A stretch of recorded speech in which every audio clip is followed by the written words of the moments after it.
Well, I was concerned about this game. Prairie View beat Washington State. They played Northwestern tough. We moved this game up. I really believe that they need to go to their families and spend some time for the holidays, get some rest to gear up to, what's ahead of us, because it's just a whole new season right there. But I'm not going to act like going 12-0 in the non-conference isn't an accomplishment with what we took over and what we inherited in the whole situation. To be able to do that in year two is great, and it just speaks to the character in the locker room. Coaching staff's done a great job, so we'll enjoy it for a day or two, but then we'll obviously turn the page and get everybody back here Christmas Day to lock in on Colorado State. So a lot of good things today. School record, shot blocks, great. We passed the ball much better in the second half. I don't know if I've ever seen 64 rebounds, which was great as well. So it was good to be able to get out of this with a win. Another great crowd. I was concerned, you got this amazing crowd versus Iona, and I thought maybe it'd be dead in there, and it wasn't. So I just think it speaks volumes to what this team has done with this community. So very proud of the non-conference.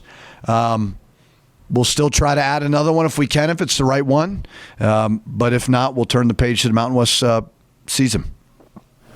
They were not only fouling early, but it was physical. They were roughing you guys up a little bit, and you guys, for the most part, looked like they handled it poise-wise and all that. Were you worried at all or concerned at all early with not only the fouls, but how they were fouling you guys? They were very physical. There were some very physical fouls, and we needed the refs to make sure they controlled the game, and I thought they did for the most part. And then at the end, the Barima one, I just had to get him out of there quickly so that nothing would escalate. They were very, very aggressive, and he played a lot of guys, and I don't think he was concerned with foul trouble and trying to establish whatever they're trying to do. I understand. So I thought our guys, for the most part, kept their composure. Coach, the break seems to do some teams good. It's like a welcome thing for them, but you're 12-0, things are going well, fans are getting excited. Would you rather not have Christmas be right now? What are you, the Grinch? Jesus.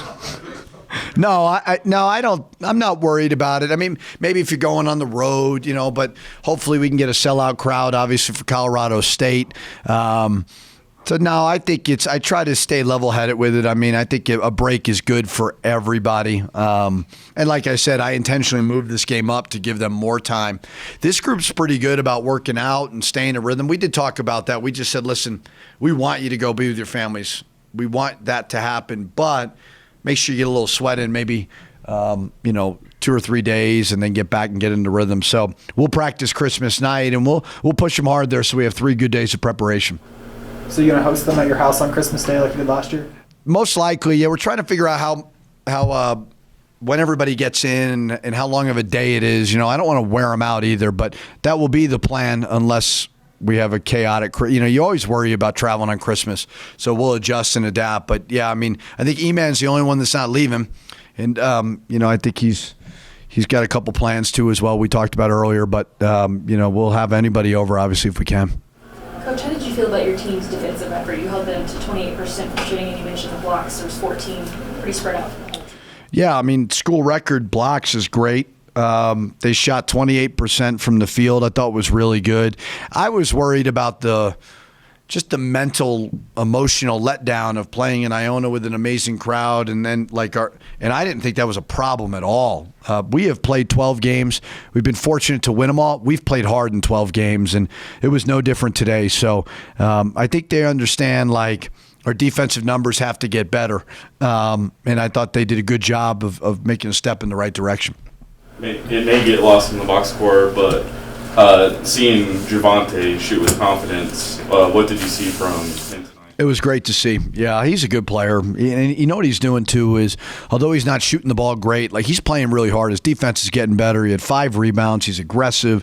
So good. Hopefully he can remember that and continue to be confident because I believe in him. I really like him. He plays hard, and he's just a great team guy. Jalen's stat line, just the 10 points, and I know a lot of people pay attention to the scoring, but 9 assists, only 2 turnovers, he even had 2 blocks and steal. I don't even know if that was his best game, but when you have 9 assists, it's still a pretty darn good stat.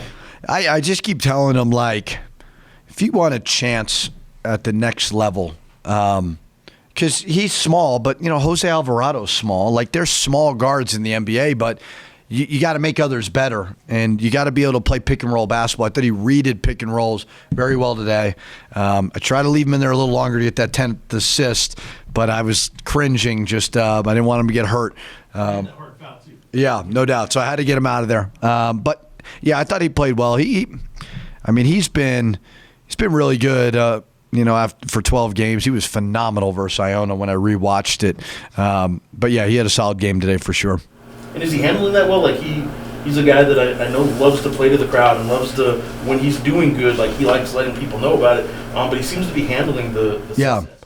Yeah, he's a very unique one. He's a great kid, but he loves all that stuff. And that doesn't mean, that's not a bad thing. I joked with him. I said, how'd you feel when my dad said all those good things about you? Did it feel great? Did it feel great? And he was like, oh, yeah, but at the end of the day, like, I'm trying to get him. He can come back next year, right? But I want him to showcase himself for the next level and play with enthusiasm, play with energy, but keep fueling others. And I think he's had great maturity in a lot of these games. And Coach, what can you say about Donovan Dent's performance tonight? I know we've talked about him so far this season, but it feels like his basketball IQ is just really good. Yeah, he plays the pick and roll great. He scored the ball better today. Obviously, the 4 turnovers was not great, but I've said from day one, I haven't watched a lot of Mountain West basketball. I think he's the best freshman in the Mountain West. I really do. Now, I haven't seen everybody. I think he's terrific. It was great to see Braden play. I don't know if I've said it specifically, but Quentin's redshirting, so that's why I'm not playing him. I like him a lot, too. He's going to be a really good player. So, that freshman class is really good, and it was great to get Braden out there, but Donovan obviously was terrific. Yeah, one Grinch question. I'm going to add one more. You did have a season high in turnovers, and I don't know if that's just their style of play. If it's the young guys that were playing at the end, you kind of attribute that to. I thought the beginning, the first half was bad. I think we had 8 assists and 9 turnovers. And I said, guys, we've got to move the ball better. Like, we got some good one-on-one players, but I thought we turned it better, got it moving side to side better. And then I think at the end there were some turnovers, but first half I wasn't real happy with it. I thought the ball movement was better in the second half, though. But they're scrappy, too. You got to give them some credit.